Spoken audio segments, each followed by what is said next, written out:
right, Bug. Welcome to DJ E360 Word. How's your day going? Very good. How about you? Can't complain. Not too sunny, but we can deal with it, right? Yeah, it's a little gloomy out. It's the time of the year, right? So this is your first time here. Yes. So let's start from the beginning, right? All right, cool. So born and raised. All right, cool. So I'm actually from Virginia, Northern Virginia. Uh, Born and raised pretty much Manassas, Northern Virginia area. It's about, if you're unfamiliar, it's about an hour from Washington, D.C. Okay. Yeah. So how was that upbringing for you? Like I'm talking the early age, the early stage of your life. Usually 0 to 10. How was that for you? It's interesting. So I was born in 1990. So there's a lot of mixed kids now, but being black and Italian, back in the day there wasn't as many of us. So you're just kind of like, do I hang out the black kids? Do I hang out the white kids? You don't really know, and you just got to kind of figure out. You're already figuring out who you are as a person anyway. But especially being, there's always challenges no matter what upbringing or background you are. But you just definitely, it was a different time. So just trying to fit in as a mixed kid was Really hard. a little different. Yeah. Because as far as your personal opinion though, because I hear this all the time, like which one of the group like kind of accepts you the most, like the white side of your family or the black side of your family? Well, we're talking my family, or are we talking about regular people? In general. You know what? I would definitely say it's even. You just kind of know how to. You just kind of know how to fit in. I always make a joke about it. It's like growing up mixed. You got to know when to use your white voice, and you got to know when to use your black voice. And it's kind of like it's not something you do on purpose. You just kind of start feeling it out, and you're just kind of like, all right, you got it. It's kind of like feeling out your room. How do I need to be, without being fake?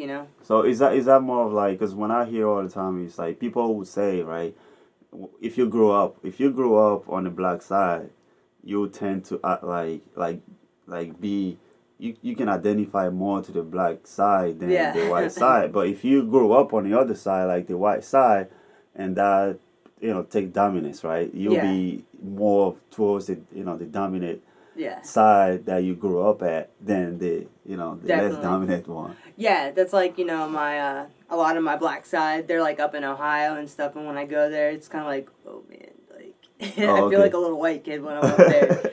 It's like sometimes, but when you're like in the ultra white neighborhoods, it's also kind of like I feel a little more black. Yeah. It's kind of like what's going on, but I just like people. Like I just like to just kind of. It's like I hate people and I love people at the same time. So it's, okay. So it's kind of like you just got to kind of get in there. All right. Do your thing. As far as the environment though, where you grew up, right? How was it? Did you grow up in a suburb or was it in the hood or? Yeah, it was the suburbs. It's like just right in the middle of Manassas.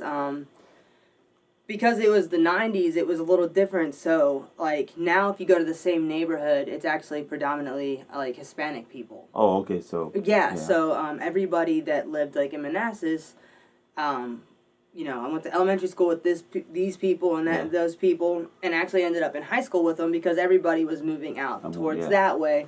More property, everyone's getting older, everyone's parents are like, hey, I got a good job, and it was a little cheaper at the time. Those same houses that were going for like $300,000, they're like $600,000. Yeah, it's crazy. It's like, what? Okay, so when it comes to the actual music influence, right, around you at that time, like, did your parents play any instrument? Were they in a band, or your uncle, or how was it for you?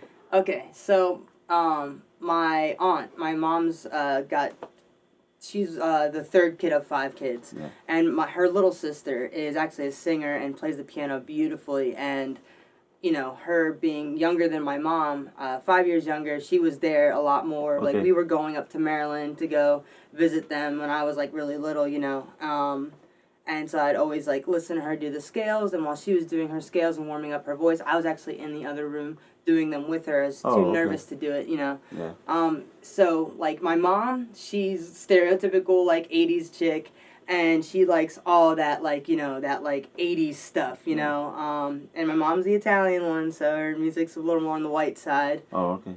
And then my dad, I grew up, so I have like the funk influence and stuff Yeah. too. So like he's from Ohio, Dayton, Ohio. So they're all about the funk and all that kind of stuff. So I think like a lot of that has. I feel like I got to give a lot of that drumming influence to that funk side. It's kind of like Okay.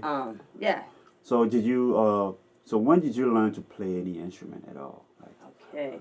Well, I've been teaching myself how to sing since I was 5, and then like for like 2 or 3 months, I took like piano lessons, Yeah. which it's it's the ABCs of stuff. So I didn't really I learned basics for a 7-year-old, but I'm self-taught. I started playing the drums. Got my first drum set when I was 13. okay. Started playing the guitar actually 10 years ago this year. Yeah, but I'm self-taught. I've taught myself everything. I just kind of like watch my friends do stuff and I ask them questions or kind of That's it. yeah, just pick So it up. as far as your academic learning, right? Did you learn anything as far as music going through the school curriculum? No, So no musical no. I was in class, band in 6th grade and I say, and I was in band in 9th grade and not my 6th grade teacher, but my 9th grade teacher was one of those not very nice people. Let's put it like that. And did you'll never become anything at the age of 14 said that to me, and not a very nice man. Let's just put Yeah. it like that. So I decided this isn't my path. I don't want to just stand here and play the snare. Yeah. I need more than the snare or the cymbals one at a time. You know. Yeah. So you're more of like, as a whole, instrumentation thing. It's not just like one single instrument focus. Sort of. Yeah, I could literally be my own band. You Yeah. know, that's essentially what I do now. I record everything myself. Okay. Yeah. Was that more of like the person teaching it at that time that kind of like threw you off, or it was just a personal thing you didn't like, just playing one instrument? Yeah, I Okay. think like it's like I get like bored doing that, and I don't really care too much for authority. I have respect. Don't get me wrong. I know but I just I don't like people telling me what to do. Oh, okay. And even if it's one of those things where it's like, well, we're just trying to teach you. It's like that's fine. You can teach me. You can show me. You can give me examples. Yeah. But then I'm gonna take it on my own way, Yeah. and that's all I need. Okay. That's how it goes. Like my uncle, he married that aunt that I was telling you guys about. He when I was 8 years old married her, and that was the first time I ever played on a drum set. And he taught me my first beat. Oof, ta, oof, ta, dun, dun, ta, dun, dun, dun, ta. That was the only drum lesson I ever had in my whole life. And then everything else just like a natural